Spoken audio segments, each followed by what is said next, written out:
बोले शेरा वाली मैया की जय। गोड़ लागतनी हम हई बेबी बुआ। गोड़ लागतनी हम हई किरण फुआ। हमनी के फिर एगो लेके रउआ लोगिन के माता जी के भजन आइल बनी सन दर्शक लोग के सुनावे खातिर। अब रउआ लोग के अच्छा लागी तो हमनी के चैनल के लाइक सब्सक्राइब करम लोगिन। अब ओकरा के शेयर भी करम लोगिन का फुआ। चलन ना चैनल के तो लाइक सब्सक्राइब जब देखेम लोगिन तो करबे करम लोगिन। हमने के एगो पुरानका गीत लेके आइल बनी सन त एगो पुरानका गीत सुना दिया वहाँ लोगन के अपने करत रहम लोगिन लाइक सब्सक्राइब। हाँ चले तब ये लोगिन तो हाँ हमनी के आपन काम बा गावत रहे के वहाँ लोगन के जौन बुझाई को वहाँ लोगन अपन करत रहम लोगिन। हाँ लेकिन हमनी के तो ये आशा करम सन कि ना यहाँ लोगिन हमनी के चैनल के बढ़ाई लोगिन आगे।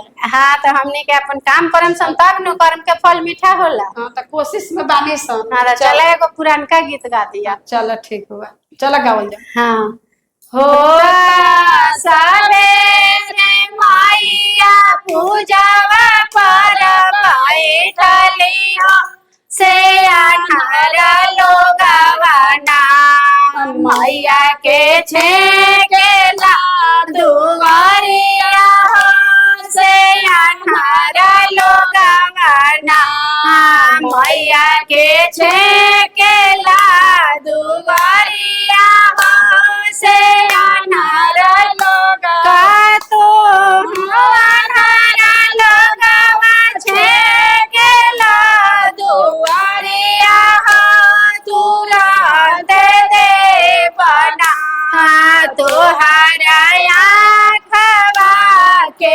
सुखवा हो तुरंत दे बना तोहरा आँखवा के सुखवा तुरंत देव होता सवेरे मैया पूजवा पर बैठली हो से कोढ़िया लगवना मैया के छेकेला दुआरिया हो से कोढ़िया लगवना का तू कोढ़िया लगवा छेकेला दुआरिया हो तुरंत दे बना तोहरा कायबा के सुखवा तुरंत दे बना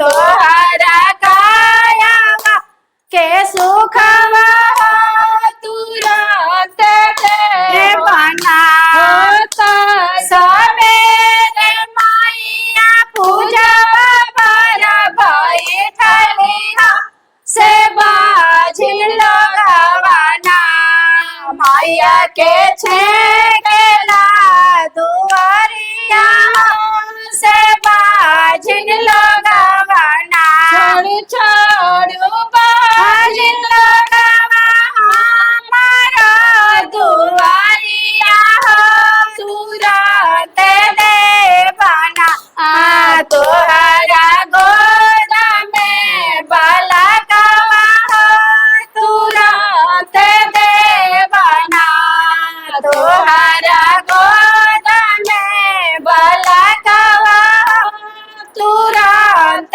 दे होता सवेरे मैया पूजवा पर बैठली हो से निर्धन लगवाना मैया के छेकेला दुआरिया हो से निर्धन लगवाना तू छोड़ छोड़ो निर्धन लगवा हमारा दुआरिया तुरंत दे बना तोहरा अनधान लक्ष्मी हो तुरंत दे बना तोहर अनधान लक्ष्मी हो तुरंत दे बना होता सवेरे मैया पूजवा पर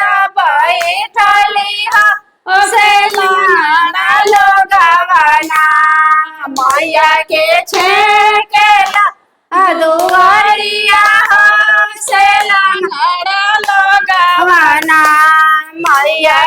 छेकेला दुआरिया हो से लंगड़ का तू लंगड़ा लगावा छेकेला दुआरिया हो तुरंत दे बना तोहरा गोयरा के सुखवा तुरंत दे बना तोहरा पोयरा के सुखवा तुरंत दे होता सवेरे मैया पूजवा पर बैठली हो से बाजिन लोगवना मैया के छेकेला दुआरिया हो से धन लोगवना मैया के छेकेला दुआरिया हो से लंगड़ा लोगवना। तब हमनी के ई भजन रउआ लोग के कैसन लागल अपन सुझाव भेजब लोगन। चैनल के लाइक या सब्सक्राइब करी लोगिन। नमस्कार। नमस्कार।